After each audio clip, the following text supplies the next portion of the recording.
Vision असणार आपला? नमस्कार, मी रावसाहेब डोंगरे. प्रभाग क्रमांक 25 म्हणजेच वाकड, तातवडे, काळाकडं आमचा प्रभाग इसी कॅटेगरीत मी इच्छुक आहे. अनेक समस्या माझ्या वार्डातल्या आहेत. परंतु पाण्याचा प्रश्न असेल, सांडपाण्याचा आहे, ड्रेनेज लाईनचा आहे, रस्त्याचा आहे आणि विशेष करून जो आमच्या प्रभागातून जो मुंबई एक्सप्रेस जातो आणि त्या अंडरपास त्याला 2-3 आहेत. उदाहरणार्थ भूमकर चौकाचा अंडरपास आहे, तातोड्यातला अंडरपास आहे आणि पुनवड्यातला अंडरपास. पण जो कामगार वर्ग IT पार्क जवळ असल्या कारणानं तो कामाला जातो आणि त्या कामातून जाता जाता तो तासोनतास त्या ट्रॅफिकमध्ये अडकून राहतो. हा सगळ्यात जटिल जो प्रश्न आहे हा सोडवण्यासाठी माझी प्रमुख भूमिका असणार आहे.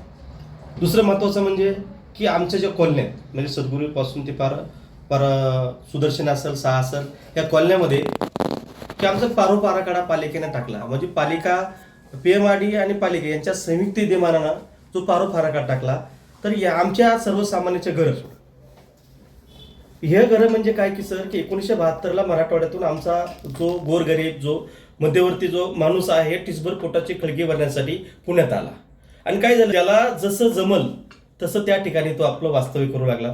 काही लोक झोपडपट्ट्यामध्ये स्थलांतरित झाले, काही लोक कोल्ह्यात स्थलांतरित झाले.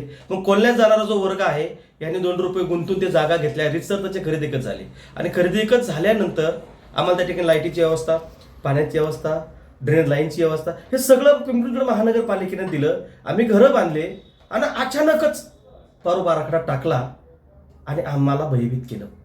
आता भयभीत झालो आम्ही सर. अनेक लोकांचे जे संसार आहेत सर उघड्यावरती येणार आहे. मग ह्याला वाचा फोडण्यासाठी मी आंदोलनं केले, मोर्चे काढले, अनेक नेते मंडळीकडे गेलो, पण कुणीही आमच्या प्रश्नाला साधी वाचा पण फुटली नाही. यांना न्याय मिळवून देण्यासाठी मला पालिकेत सत्ता परिवर्तन करण्यासाठी, त्या ठिकाणी न्याय हक्क मिळवून देण्यासाठी मला पालिकेत जायचं आहे. नेमकं काय आपण असं या पिंपरी चिंचवड शहरातील ज्या काही अडचणी आहेत आणि ज्या वाढत्या गुन्हेगारीच्या संदर्भामध्ये, महिला असुरक्षित संदर्भ, असा काही प्रश्न आपल्या प्रभागात उद्भवतो?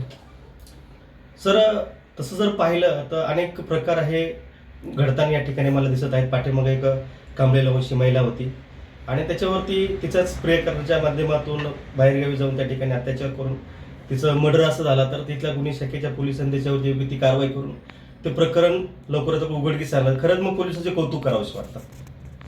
यासाठी आपण गुन्हेगारी कमी करण्यासाठी असा काही प्रयत्न कराल का? काही आपण उपाययोजना शोधलेल्या आहेत का? 100% सर. याची जनजागृती सगळ्यात झाली पाहिजे आणि जे सगळ्यात महत्त्वाचं जे गुन्हेगारीवरती आहे यांना गुन्हेगारी न करण्यापासून प्रवृत्त केलं पाहिजे पहिल्यापासून. म्हणजे गुन्हेगार का माणूस बनतो याचे कारणं शोधले पाहिजे. बाबा तो कशामुळे गुन्हेगार झाला आणि तो कशामुळे त्याला त्याची मागची पार्श्वभूमी काय आणि त्याला जर त्याचं काउन्सिलिंग केलं, मानसोपचाराकडून जर काउन्सिलिंग केलं आणि त्याच्या जर गरजापोटी जर त्याला योग्य ते त्याला प्रोत्साहन देण्यात आलं, त्याला रोजगार निर्मिती करून दिली तर तो गुन्हेगार बनणार नाही असं मला वाटतं. येणाऱ्या निवडणुकीला समोर जात असताना आपण या प्रभागातील जनतेला काय आव्हान करणार आणि कुठल्या पक्षाकडून निवडणूक लढणार? निश्चितच गेली 15 वर्षापासून मी स्वर्गीय लक्ष्मीभाऊ जगताप यांच्या कार्यकाळापासून एक BJPचे एकनिष्ठ कार्यकर्ता आहे सर. आणि BJP हा घराणेशाही पक्ष नाही, हा सर्वसामान्य माणसाला न्याय देणारा पक्ष आहे.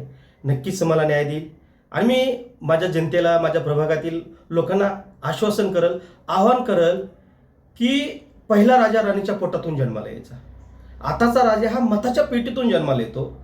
भारतीय संविधानाने जो तुम्हाला अधिकार मताचा दिला आहे तो कुणाच्या गाडीला, कुणाच्या वाडीला, कुणाच्या मटणाला, कुणाच्या दारूच्या बाटलीला घाण ठेवून स्वतःला विकू नका.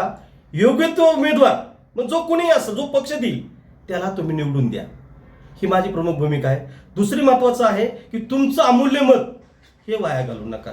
जर तुमच्या लोकशाहीने दिलेला अधिकार तुम्ही जर सुशिक्षित उमेदवाराला, पदवीधर उमेदवाराला, ज्याला समाजाची जाण आहे, ज्याला वास्तव आहे, त्या समाजात चटके तला बसले, अशा माणसाच्या पाठीमागे नक्कीच समाज राहील असं मला वाटतं. आत्ताच आपण स्वर्गीय लक्ष्मण जगताप यांचं नाव घेतलेलं आहे आणि खरंच या पिंपरी चिंचवड शहरामध्ये म्हणून लक्ष्मण भाऊकडे पाहिलं जातं. तर या निवडणुकीमध्ये आपण असा काही लक्ष्मण भाऊंच्या नावाने किंवा उपक्रम राबवून या निवडणुकीला समोर जाण्यासाठी काही प्रयत्न करणार आहेत का? सर भाऊंची आठवण करून दिली तुम्ही. अक्षरशः माझं कंठ दाटून आला.